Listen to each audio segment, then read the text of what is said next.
Bonjour, on est le 22 avril 2023. Je viens sur la trompette aujourd'hui encore et je viens proclamer le retour de notre Seigneur Jésus-Christ. Amen. Soyons tous bénis, soyons remplis de sa joie. Amen. Alors, c'est en tâtonnant qu'on trouve Dieu. Amen. C'est en tâtonnant que l'on trouve Dieu. Il y a beaucoup de personnes qui ne savent pas cette vérité-là. C'est Dieu lui-même qui a établi les choses comme ça. Et aujourd'hui, il vient rassembler ses enfants qui veulent le connaître en leur disant que c'est en tâtonnant qu'on peut le trouver. Alors, acte 17, le verset 26, c'est l'apôtre Paul qui parle. Comme Paul les attendait à Athènes, il sentait au-dedans de lui son esprit s'irriter à la vue de cette ville pleine d'idoles. Il s'entretenait donc dans la synagogue avec les Juifs et les hommes craignant Dieu, et sur la place publique chaque jour avec ceux qu'il rencontrait. Quelques philosophes épicuriens et théociens se mirent à parler avec lui, et les uns disaient: que veut dire ce discoureur? D'autres, l'entendant annoncer Jésus et la résurrection, disaient: il semble qu'il annonce des divinités étrangères. Alors, ils le prirent et le menèrent à l'aréopage en disant: pourrions-nous savoir quelle est cette nouvelle doctrine que tu enseignes? Car tu nous fais entendre des choses étranges. Nous voudrions donc savoir ce que cela veut dire. Or, tous les Athéniens et les étrangers demeurant à Athènes ne passaient pas leur temps qu'à dire ou à écouter des nouvelles. Paul, debout au milieu de l'aréopage, dit: hommes athéniens, je vous trouve à tous égards extrêmement religieux, car en parcourant votre ville et en considérant les objets de votre dévotion, j'ai même découvert un autel avec cette inscription: à un Dieu inconnu. Ce que vous révérez sans le connaître, c'est ce que je vous annonce. Le Dieu qui a fait le monde et tout ce qui s'y trouve, étant le Seigneur du ciel et de la terre, n'habite point dans les temples faits de main d'homme. Il n'est point servi par des mains humaines comme il avait besoin de quoi que ce soit, lui qui donne à tous la vie, la respiration et toutes choses. Il a fait que tous les hommes sortis d'un seul sang habitassent sur toute la surface de la terre, ayant déterminé la durée des temps et des bornes de leur demeure. Il a voulu qu'ils chassent le Seigneur et qu'ils s'efforçassent de le trouver en tâtonnant, bien qu'il ne soit pas loin de chacun de nous. Car en lui, nous avons la vie, le mouvement et l'être. C'est ce qu'ont dit aussi quelques-uns de vos poètes. De lui, nous sommes la race.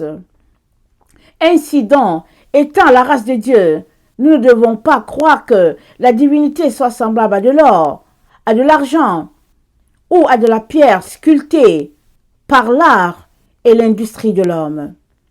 Dieu, sans tenir compte des temps d'ignorance, annonce maintenant à tous les hommes, en tout lieu, qu'il est à se repentir, parce qu'il a fixé un jour où il jugera le monde selon la justice, par l'homme qu'il a désigné, ce qu'il a donné à tous une preuve certaine en le ressuscitant des morts. Amen.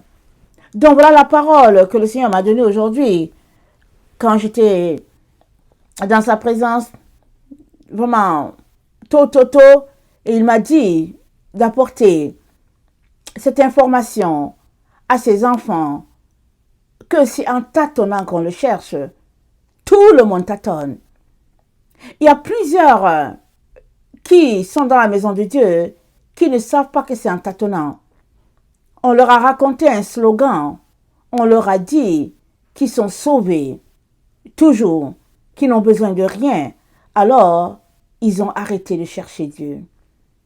S'ils avaient commencé à le chercher, ils ont arrêté de le chercher. Et s'ils n'avaient pas aussi commencé, ils ne se sont jamais mis à le chercher. Parce qu'on leur a dit, tu n'as besoin de rien. Mais voilà que Dieu nous donne le discours de l'apôtre Paul qui s'est retrouvé dans une cité païenne. Ils ne connaissaient pas Dieu. Et ils ont dit à un Dieu inconnu. Alors Paul est venu pour leur annoncer ce Dieu qu'ils disent inconnu. Paul le connaissait. Et Dieu, par la bouche de Paul, leur dit que c'est en tâtonnant qu'on peut le trouver. Alors moi, je ne sais pas où est ton état, je veux dire, quel est l'état de ton âme? Quelle est la relation que tu as avec Dieu? Si tu es quelqu'un qui ne connaît pas Dieu du tout et que tu es en train d'écouter cette vidéo, alors sache que le Seigneur dit, c'est en tâtonnant que tu peux le trouver. Et il se laissera trouver. Parce que c'est lui-même qui a fixé les choses ainsi. Il a fixé que tous les hommes le chassent en s'efforçant et en tâtonnant, et ils le trouveront. C'est ça que Dieu a prévu.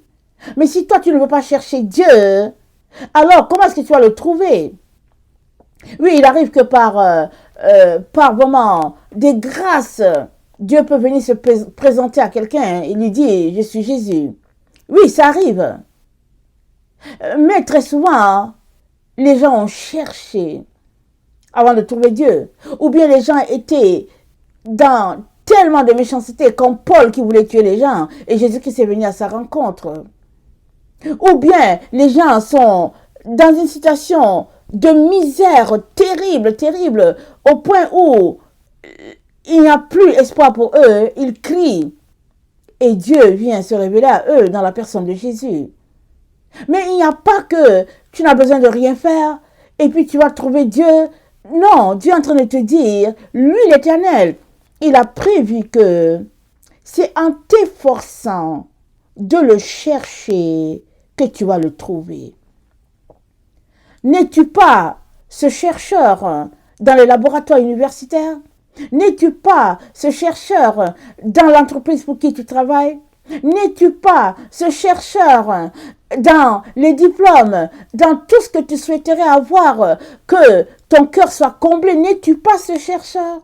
N'es-tu pas toujours en train de chercher l'âme sœur, la personne idéale que tu devrais épouser? N'es-tu pas en train de chercher le vêtement que tu aimerais porter pour telle circonstance? N'es-tu pas en train de chercher, au fait, le meilleur appartement ou bien la meilleure maison qui sied à ta famille? N'es-tu pas tout le temps en train de chercher jusqu'à ce que tu puisses trouver ce qui te satisfasse?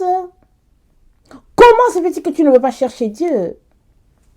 Comment comprendre que la chose la plus importante pour toi, tu ne te donnes pas la peine d'asseoir, au fait, ta relation avec ton Créateur? Mais qu'est-ce qui se passe? Il se passe que tu as été trompé, soit par ton succès dans la vie, soit par le fait que tu es dans une religion qui t'a vraiment occupé l'âme, l'esprit, soit qu'on t'a dit tu es arrivé au point de ta recherche parce que tu as donné ta vie à Jésus-Christ un jour et puis que c'est fini, tu n'as plus besoin de rien. Mais seuls ceux qui cherchent finissent par trouver Dieu. Seuls ceux qui cherchent finissent par trouver, au fait, leur raison d'être sur la terre, leur source, et ils finissent par s'accrocher à la raison pour laquelle ils sont là. Mais si tu arrêtes de chercher, est-ce que ça veut dire que tu es aussi mort? Parce qu'il n'y a que ceux-là qui sont morts, c'est-à-dire physiquement, qui ne sont plus là, qui ont fini, qui ne cherchent plus. Amen. Ceux-là qui sont morts ne cherchent plus parce que voilà, ils sont plus là. Mais tant et aussi longtemps que tu as le souffle de vie, tu es appelé à chercher jusqu'à trouver Dieu. C'est ça qu'il a prévu pour tous les humains sur la terre. C'est ça qu'il dit. Verset 27, il a voulu qu'il chasse le Seigneur et qu'il s'efforçasse de le trouver en tâtonnant, bien qu'il n'est pas loin de chacun de nous. Quelle phrase perçante pour tout un chacun. As-tu cherché Dieu ce matin? As-tu cherché Dieu hier avant de te coucher? Es-tu de ceux-là qui le cherchent? Si tu le cherches, tu le trouveras, dit le Seigneur. Celui qui me cherche me trouvera, dit le Seigneur, parce que je me laisserai trouver. Alors si tu n'as pas trouvé le Seigneur, soit ce que tu cherches mal, soit tu cherches pas au bon endroit, soit tu ne cherches pas du tout. Parce que Dieu ne sera jamais dit menteur. Tout ce qui sort de sa bouche est vérité. Tout ce qui sort de sa bouche est libérateur. Alors, en Dieu est la vie, le mouvement, l'être. Et c'est ça que les poètes ont dit quand ils étaient en Grèce. C'est pas sorti de la bouche de Paul. C'est eux, les philosophes, les littéraires. Ils l'ont dit. Ils ont dit, le mouvement, l'être, tout cela c'est en Dieu. Paul a vu ça. Paul a constaté tout ce qui se passait là-bas. Et Paul est venu tout simplement enlever le voile dans ce qu'eux ils disaient, dans ce Dieu-là dont ils parlaient, qu'ils ne connaissaient pas. Paul est juste venu faire comme un résumé et puis les orienter. Sinon, il faisait déjà des discours sur ce Dieu-là. Et on comprend que, parce qu'ils étaient en train de le chercher, sans savoir qu'ils le cherchaient, on comprend que Dieu a dirigé Paul en leur direction, afin qu'ils puissent entendre que ce Dieu existe en réalité et qu'ils puissent se convertir. Il y a plusieurs qui sont convertis. Tous ne sont pas convertis, mais plusieurs se sont convertis par les discours de Paul parce qu'ils avaient déjà cherché Dieu. Et dans 2 Timothée 2, pour ceux-là qui connaissent le Seigneur, Dieu nous parle par la bouche de l'apôtre Paul, qui a parlé à son fils Timothée. L'apôtre Paul a dit à Timothée, efforce-toi de te présenter devant Dieu comme un homme éprouvé, un ouvrier qui n'a point besoin de rougir, qui dispense droitement la parole de la vérité. Efforce-toi. Tout est effort. Alors l'effort c'est quoi? C'est une force qu'on exerce dans le sens contraire. Alors, tu tires la corde, il y a une force dans le sens contraire et il y a un effort qui se déploie là. Et si tu ne fais pas ça, tu es tout simplement en train d'être amorphe, en train de laisser passer les heures importantes de ta vie, les éléments très importants de ta vie. Parce que c'est dans les moments où tu es encore vigoureux que tu peux chercher Dieu jusqu'à le trouver. C'est pas quand l'âge s'en va et que finalement les cheveux blancs viennent et que le corps est courbé et que tu veux juste rester couché. C'est pas en ce moment que tu vas te lever pour chercher Dieu. C'est maintenant dans ta jeunesse, dans la fleur de l'âge, alors que tu te poses des questions, où aller, dans quelle direction t'orienter, c'est maintenant qu'il faut t'efforcer de chercher Dieu. Alors, où est la vérité? La vérité, elle est cachée en Dieu parce que lui, il a voulu que ceux-là qui le cherchent puissent trouver cette vérité. Il le réserve à ceux-là qui le cherchent. Mais si tu ne cherches pas Dieu, tu ne trouveras pas cette vérité. Surtout qu'on est dans le temps où la vérité a été cachée à notre génération.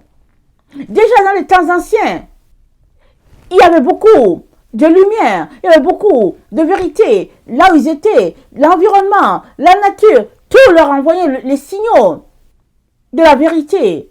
Tout leur envoyait les signaux de ce Dieu-là. Et en notre temps, la vérité a été cachée. Pour X raisons, la vérité a été cachée à notre génération, à une bonne partie de notre génération. Mais cela ne justifie pas qu'on ne puisse pas chercher Dieu. On doit toujours le chercher et il va se laisser trouver. Alors dans le livre de 4 Esdras, voilà ce qui est dit. 4 Esdras 5, le verset 1. Concernant les signes, voici venir des jours où les habitants de la terre seront saisis d'un grand égarement, où la voix de la vérité sera cachée, et où, quant à la foi, la région sera stérile. L'injustice proliférera, plus que celle que tu vois toi-même, et plus que celle dont tu as jadis entendu parler. Le pays que tu vois maintenant régner sera une ruine chaotique et on le verra déserté. Tu le verras bouleversé après le troisième temps, si le Très-Haut te donne de vivre. Le soleil resplendira soudain pendant la nuit et la lune pendant le jour. Du sang goûtera du bois, la pierre donnera de la voix, les peuples seront ébranlés, les trajectoires des astres seront changées. Alors régnera celui que n'attendent pas les habitants de la terre. Et les oiseaux migreront tous. La mer de Sodome vomira les poissons. Et pendant la nuit, elle donnera de la voix, une voix que beaucoup ne connaissent pas, mais que tous entendront. Ce sera le chaos en de nombreux lieux. Et fréquemment, des feux s'élèveront. Les bêtes des champs quitteront leur domaine. Et les femmes, au moment de leurs règles, enfanteront des monstres. Dans les eaux douces, on trouvera des eaux salées. Tous les amis se combattront entre eux. Alors la pensée se cachera et l'intelligence se retirera dans sa demeure. Beaucoup la chercheront et ne la trouveront pas. L'injustice et la débauche proliféreront sur la terre. Un pays interrogera son voisin et dira « N'est-elle pas passée chez toi, la justice qui fait le juste ?» Et elle dira « Non. » Alors en ce temps-là, les hommes espéreront, mais n'obtiendront rien. Ils peineront, mais leurs voix n'aboutiront pas. Voilà les signes qu'il m'a été permis de te dire. Alors Esdras parlait avec l'ange. Et l'ange lui dit qu'il y a un temps qui sera sur la terre où tout ce qui est vérité sera caché. Parce que tout ne sera que mensonge. Tout ne sera que séduction. Et ce que l'ange lui dit, c'est pas différent de ce que Jésus-Christ a dit. Il a dit, méfiez-vous, afin que vous ne soyez pas séduits. Quand les disciples lui ont demandé quand viendra la fin, Jésus-Christ leur a dit, attention, ne soyez pas séduits. Parce qu'une fois que tu es séduit, tu ne vas pas arriver à destination. Tu vas prendre une direction, pensant que c'est la direction de Dieu, mais c'est la direction du mensonge, c'est la direction des ténèbres. Alors l'ange lui dit, la voie de la vérité sera cachée. Et la région sera stérile. Et l'injustice sera partout. Nous sommes dans ce temps-là. Combien de temps durera-t-il? C'est sûr que les choses vont aller en s'intensifiant dans le mal. Mais cela ne justifie pas que tu ne puisses pas chercher Dieu. Parce que si tu ne le cherches pas, tu ne le connaîtras pas et tu seras condamné parce que tu ne l'as pas cherché. Tu ne seras jamais justifié par tes propos en disant « Oh, c'était compliqué, je ne savais pas où me tourner. » Et puis voilà, tu n'auras aucune excuse. Parce que Dieu a prévu que les hommes puissent le trouver en tâtonnant. Combien de fois as-tu tâtonné en cherchant Dieu? Combien de fois t'es-tu buté contre un mur? Et combien de fois as-tu continué jusqu'à trouver Dieu? Si chaque personne te racontait comment il a trouvé Dieu, tu verras que tu n'as pas assez cherché. Parce que les gens passent leur temps à chercher, jusqu'à ce que quand ils finissent par mettre la main sur le Créateur de l'univers dans la personne de Jésus-Christ, ils sont tout simplement vraiment émerveillés. Et parce qu'ils ont tant cherché, c'est difficile qu'ils le laissent tomber. C'est comme quand tu fais une thèse. Depuis quand tu jettes ta thèse après tant de recherches, après tant de recherches et après avoir trouvé, est-ce que tu jettes ta thèse? Mais non, tu es couronné d'un diplôme. Tu es couronné d'un titre. Et puis, on affiche ta thèse souvent dans les bibliothèques et puis les gens viennent t'acclamer parce que tu as trouvé quelque chose. Alors, as-tu vu ça? Après avoir cherché et trouvé Dieu, vas-tu le jeter? Jamais. Tu ne vas pas le jeter. Parce que tu te souviens comment tu as peiné pour le trouver.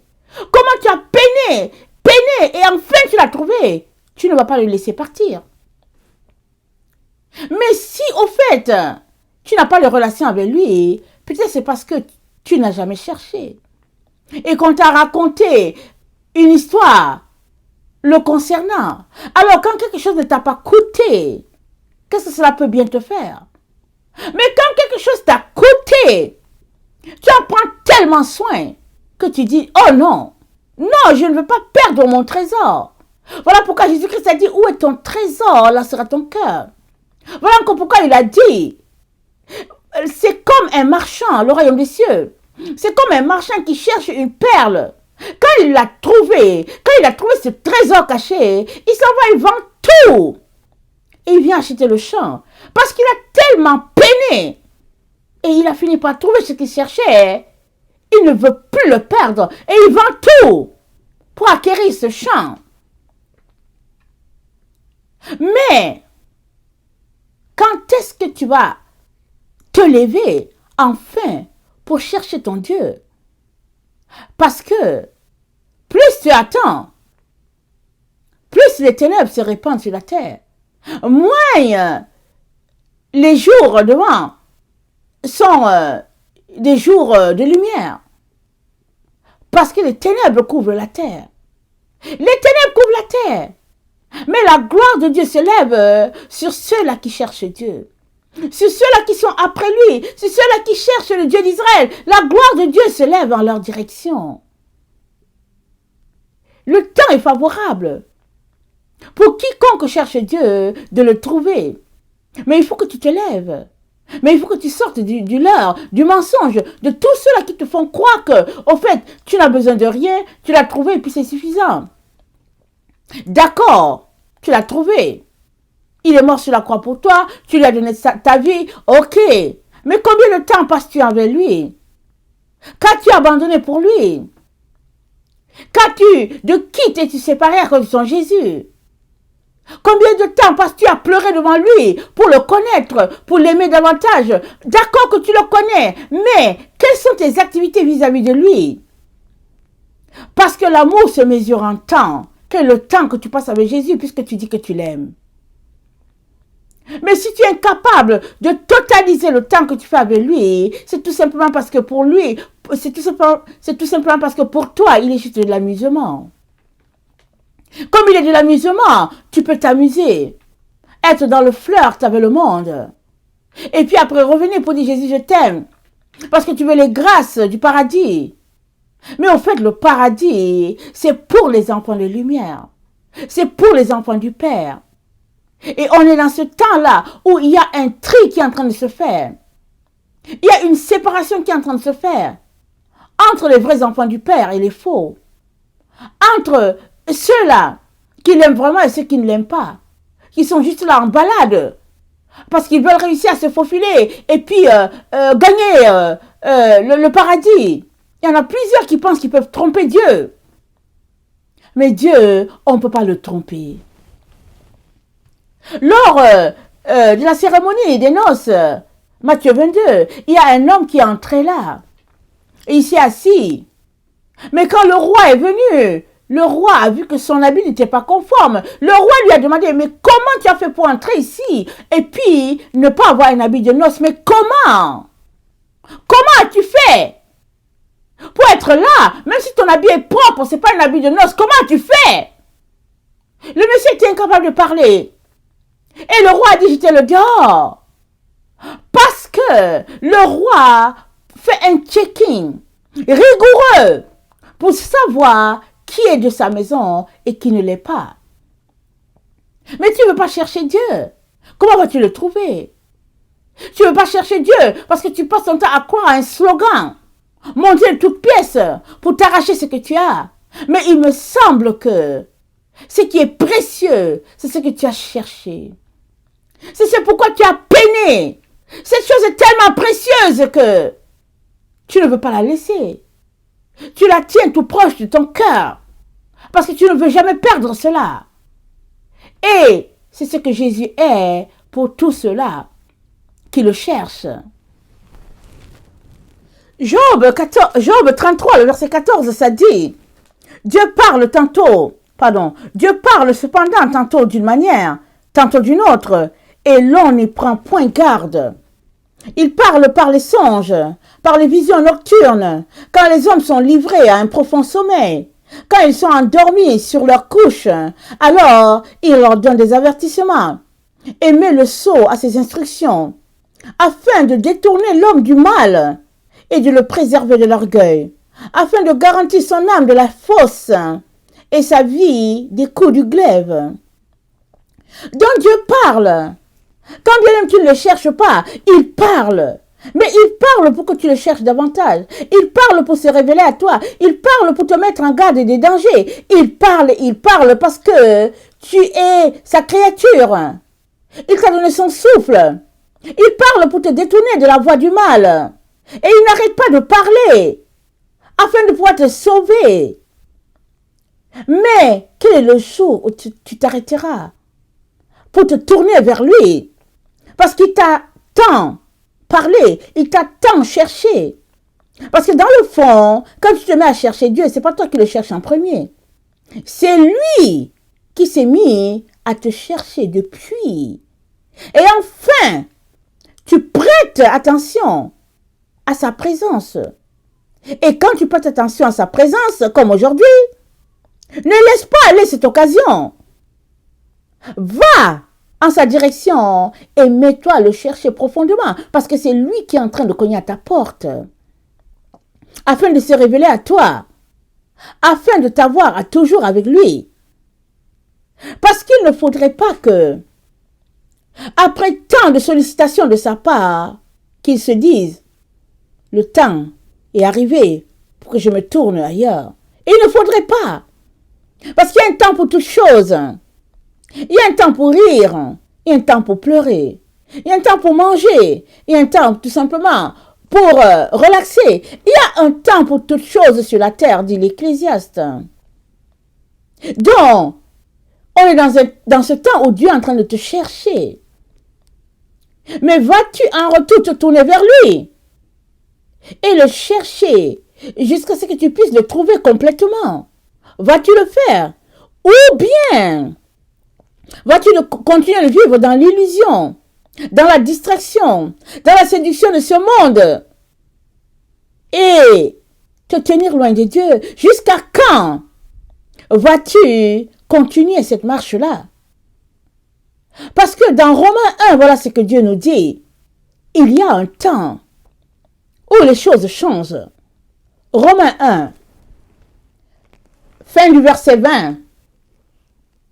Ils sont donc inexcusables, puisque ayant connu Dieu, ils ne l'ont point glorifié comme Dieu et ne lui ont point rendu grâce, mais ils se sont égarés dans leurs pensées, et leur cœur sans intelligence a été plongé dans les ténèbres. Se vantant d'être sages, ils sont devenus fous. Ils sont inexcusables, puisque ayant connu Dieu, ils ne l'ont point glorifié comme Dieu, et ne lui ont point rendu grâce, mais ils se sont égarés dans leurs pensées, et leur cœur sans intelligence a été plongé dans les ténèbres. Se vantant d'être sages, ils sont devenus fous. Que ce ne soit pas ton cas, mon frère, que ce ne soit pas ton cas, ma sœur. Il est temps que tu changes tes pensées, et que tu te mettes à chercher ton Créateur. Qui est-il? Qu'es-tu venu faire sur la terre? Il est temps que tu puisses le mettre en priorité. Parce que si tu continues à suivre la voie de ce monde, les choses de ce monde, un jour, il te sera dit que tu es inexcusable. Tu ne seras pas pardonné. Tu ne seras pas excusé, ni par les anges, ni par qui que ce soit. Tu seras inexcusable. C'est-à-dire, avant de venir te présenter en direction de ton Dieu, les anges t'auront déjà montré ton endroit, tout simplement. Parce que tu ne t'es pas soucié de chercher Dieu. Tu ne t'es pas soucié de le connaître. Or, Dieu a passé sa vie à courir après toi, pour se révéler à toi. Il le fait pour tout être humain sur la terre. Si nous retournons à notre texte d'origine, Paul parlait à des païens. à des Grecs qui étaient païens et puis ils cherchaient Dieu à travers leur divinité païenne. Ils cherchaient et Dieu a envoyé Paul en leur direction pour se révéler à eux. Voilà le Dieu que nous servons, un Dieu qui n'a pas changé, d'aimer les gens, de les attirer à lui, il n'a pas changé. Et toi, que fais-tu? Vas-tu continuer à courir ça et là après les choses qui ne rassasient pas, qui ne servent à rien, ou bien vas-tu t'arrêter à appeler Dieu à ton secours afin qu'il se révèle à toi? La balle est de ton côté. Dieu a encore les mains tendues vers toi et il te dit de venir. Il ne veut que te changer. Il ne veut que te transformer. Il ne veut que se révéler à toi. Que le Seigneur bénisse sa parole et qu'il nous donne à tous de continuer de le chercher parce que on ne l'aura pas assez. Alors si tu penses que tu as assez de Dieu, continue. Tu en auras encore envie parce que Dieu, une fois qu'on goûte, on veut encore et on veut encore. Que le Seigneur bénisse sa parole. Maranatha, Jésus revient. Amen.